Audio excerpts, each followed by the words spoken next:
Good afternoon, ladies and gentlemen. Shalom. I'm David Mencer, Israeli government spokesman.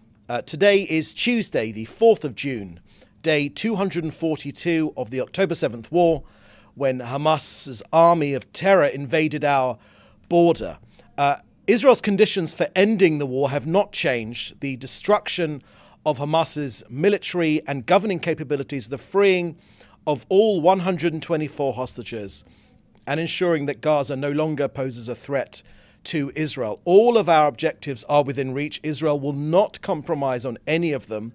The precise framework proposed by Israel during the negotiations maintain these principles while establishing conditions for transition between the stages.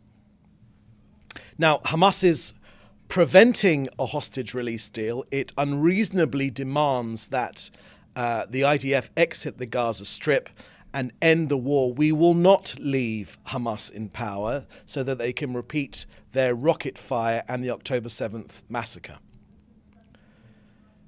Now, the hostages. Last night, the IDF shared the devastating news with the families of 85-year-old Amiram Cooper, one of the founders of the Kibbutz Nir Oz, 80-year-old Chaim Perry, also from Kibbutz Nir Oz, 80-year-old Yoram Metzger, also from Kibbutz Nir Oz, and 51-year-old Israeli-British citizen Nadav Popplewell from Kibbutz Nirim. The IDF had the unenviable and sad task to tell their loved ones that their hostage relatives were killed a few months ago while in Hamas captivity in Gaza. To add to the cruelty, their bodies are still being held by Hamas. May their memories be a blessing.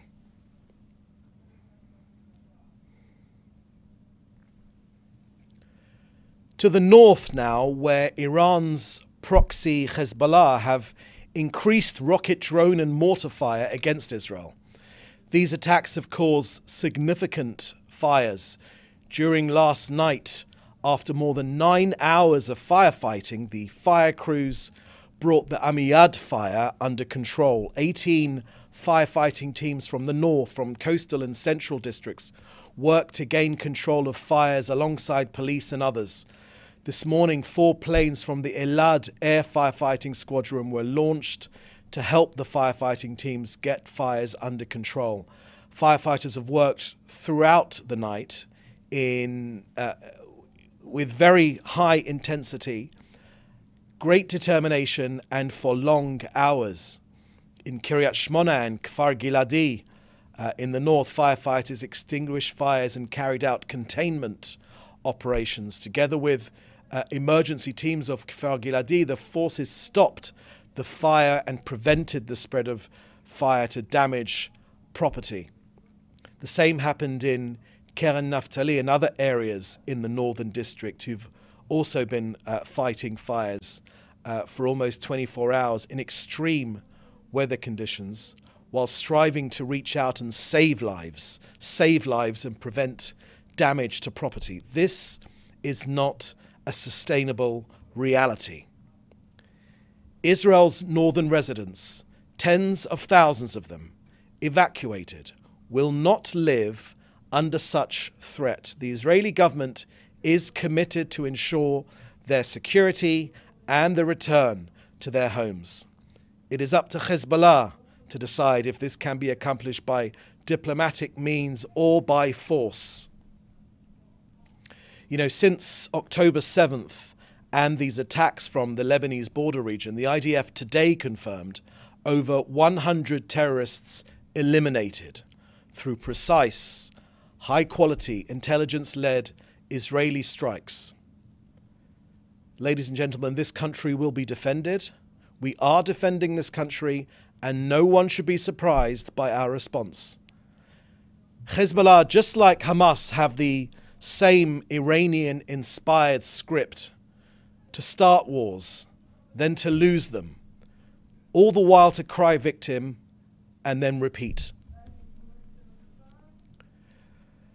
Next, the Prime Minister yesterday appeared at the Knesset Foreign Affairs and Defence Committee. He briefed the committee on the progress of the war in Gaza, with an emphasis on our limited and targeted activity in Rafah, the Philadelphia corridor, negotiations to release our hostages, the issue of the day after the war, Judea and Samaria, West Bank, and Iran. The Prime Minister said, quote, "The claims that we have agreed to a ceasefire without our conditions being met are incorrect," end quote.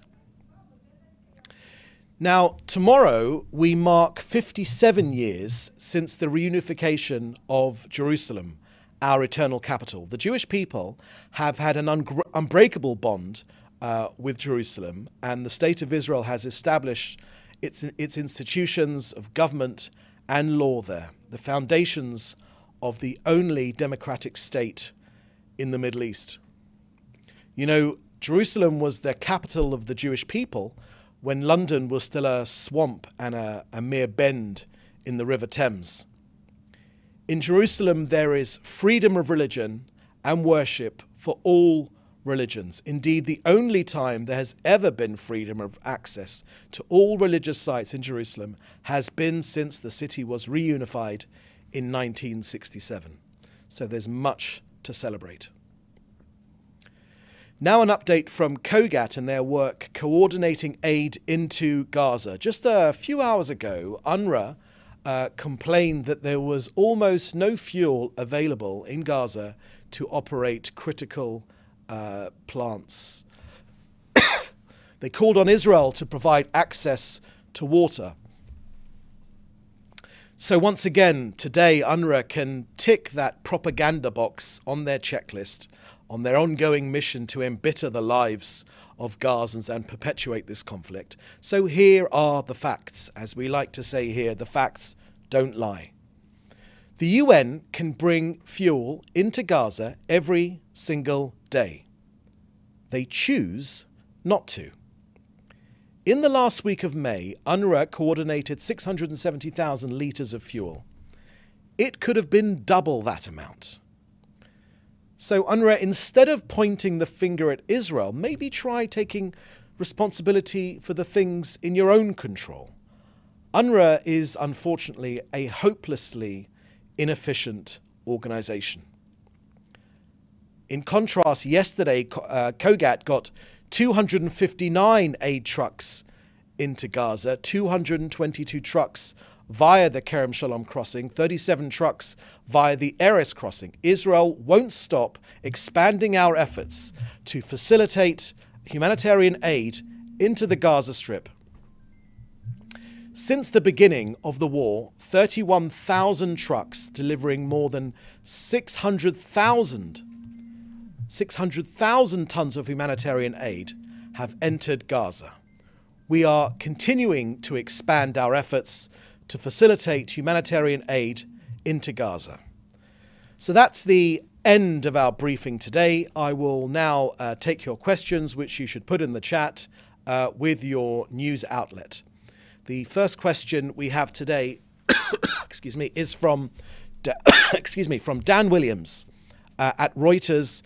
And Dan asks, Qatar said today that it has yet to receive a clear Israeli position to wind down the Gaza war. What is Israel's position, and when will it be submitted? Thank you very much for that question, Dan. I haven't got anything to add on what Qatar has said and what they have or have not received. Of course, the position of the Israeli government when it comes to these negotiations is highly sensitive. Lives literally hang in the balance.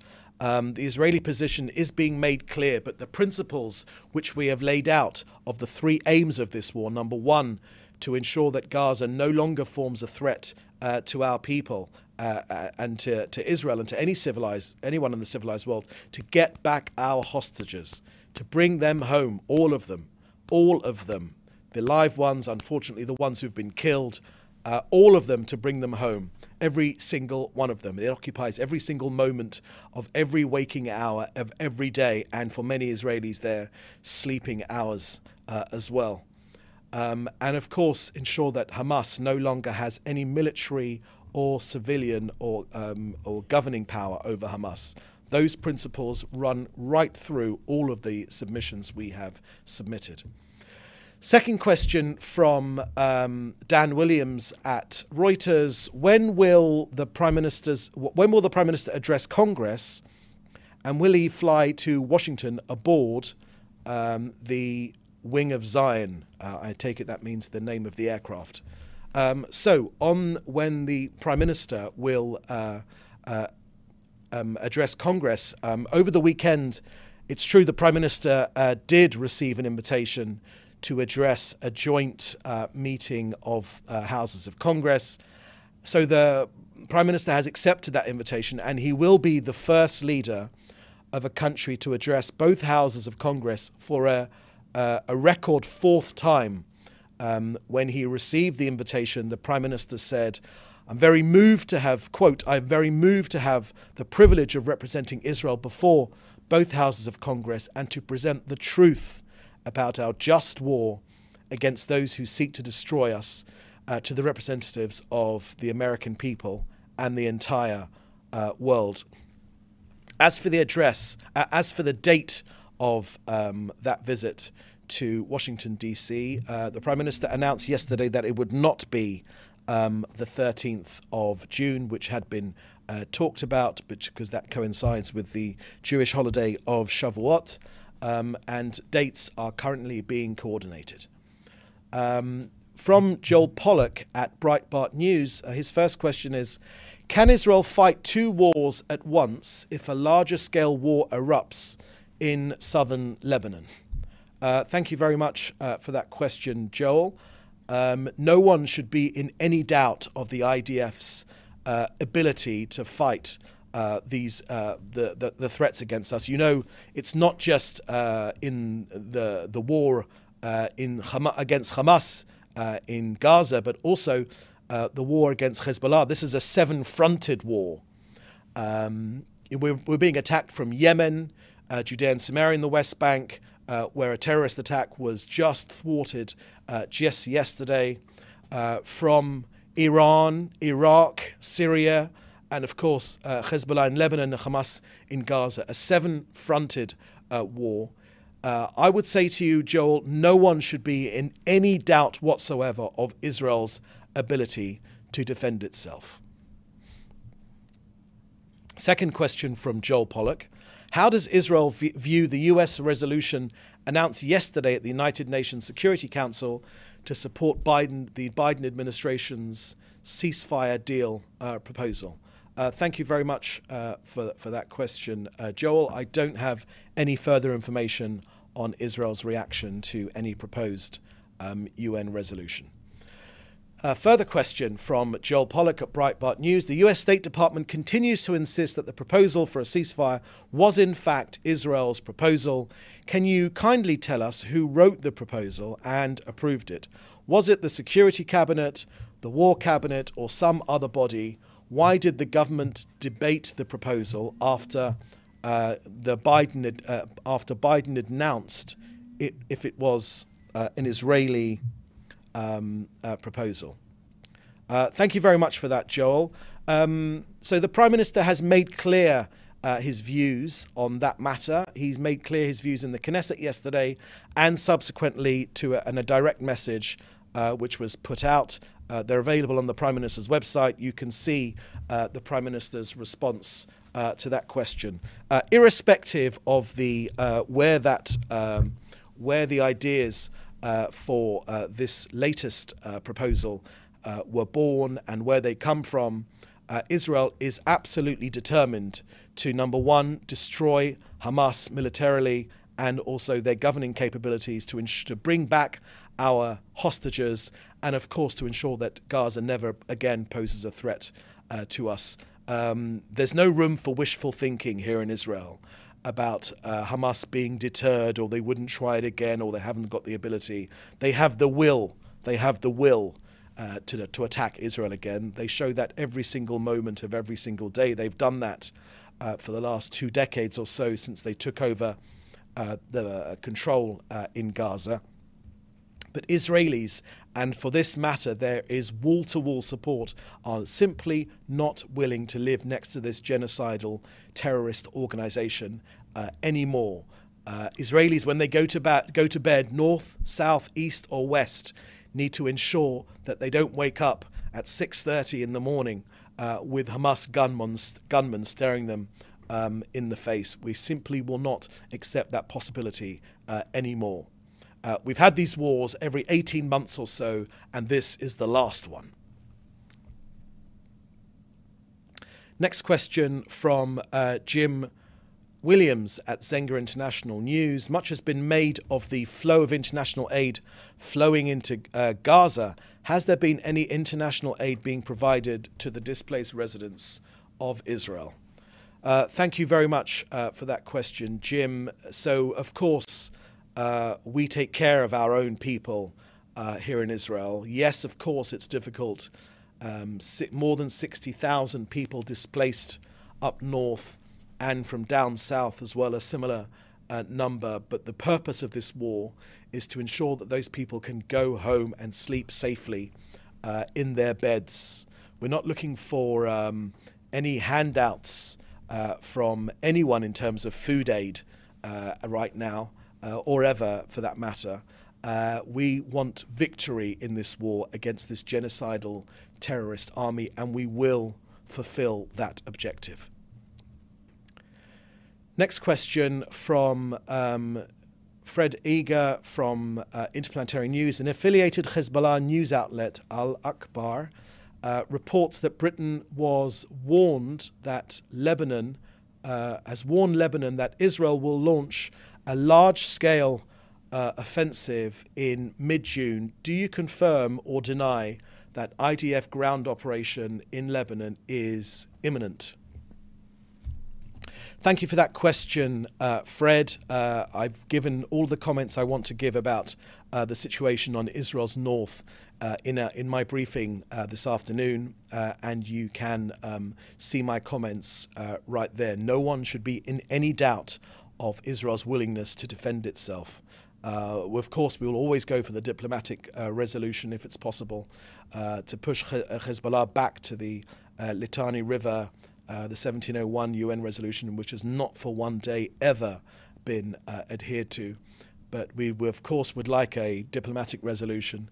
But if that does not come to pass, then Hezbollah and their Iranian paymasters should be in no doubt about our determination to make sure that this country is defended. Next question from Junko Yasmin Utmazgin from Kyodo News. Firstly, what are the Israeli terms of the negotiations decided at the cabinet meeting last night? Thank you for that question, Junko. We haven't made any releases following any cabinet meetings that may have happened last night or even tonight for that matter. As soon as there are decisions made from those cabinet meetings, they will be passed over in the usual way and made public, as they always are in a democracy. Number two, what happened to the government? What will happen to the government if Smotrich and others leave the cabinet? Thankfully, thank you for that question, Junko. Thankfully, I'm an Israeli government spokesman and not a political spokesman. The Prime Minister has made his views very clear on these subjects. His ultimate objective is to keep this country safe from Hamas and from the other Iranian terrorist forces which are attacking us on seven fronts. But our resolve is absolutely determined. We are determined in this country to face down this enemies. There is only one Jewish state in the entire world, and for generations and generations, Jews were attacked and there was no one to defend us. In the last 76 years since this country was established, and even before that as well, this country has an army. When people attack Jews in Israel, this country will be defended. Next question from Henrietta Charkar from Reuters. US President Biden has said that Netanyahu may be stalling on ending the Gaza war for political reasons. Any response? Thank you, Henrietta. That's a political question which I won't delve into, but I think no one can be in any doubt of the Prime Minister's patriotism. It is up to the Israeli people to decide who its leaders should be. This country is a democracy with regular elections. Sometimes our elections are a little bit too regular, but when the time comes, this country will have the opportunity, as is right in a democracy, to choose who its leaders should be. And that is that has nothing to do with what anyone external to Israel or any views that they may have. That decision will be taken by the people of Israel and no one else. It is outside the diplomatic norms of every right-thinking country to comment on the leaders, whether they should be a prime minister or not be a prime minister. That is for the decision of its local population, where there are free and fair elections. Israel is the only country where there are free and fair elections for hundreds of miles in every direction. So this country is a democracy. It will choose its own leaders, and it's not for anyone else in the world to make any comment thereof in terms of changing leaders. The people of Israel will decide when it is time for the next election, and that when that election happens, the people's voice they will make their views known, and that decision will be taken accordingly. Next question from Henrietta Charkar from Reuters. The War Cabinet is meeting tonight to discuss fighting along the northern border. Is Israel shifting its policy on escalating in Lebanon? Thank you, Henrietta. I made my view. I made the Israeli government's views clear on the situation in Lebanon. This country will be defended. This is a situation which cannot continue. It is unthinkable that so many Israelis have been displaced from their home, from Israeli sovereign territory. This is an attack from Iran, the genocidal, fascist, Islamist government in Iran through their proxies here with Hezbollah and with Hamas, and these will be defended. They will be stood up to, and they will be defended. Israel's people deserve to go back to their homes in Israeli sovereign territory. Another question from Joel Pollack of Breitbart News. Just now, Biden reportedly told Time magazine that Netanyahu is prolonging the war for his own political reasons. Is that true? Thank you for that question, Joel. I believe I answered that question from Henrietta Charkar from Reuters just before, a couple of minutes ago. Another question from Aryeh O'Sullivan from Khan English. Is there any official number of Israeli hostages known to still be alive? Thank you very much for that question, Aryeh.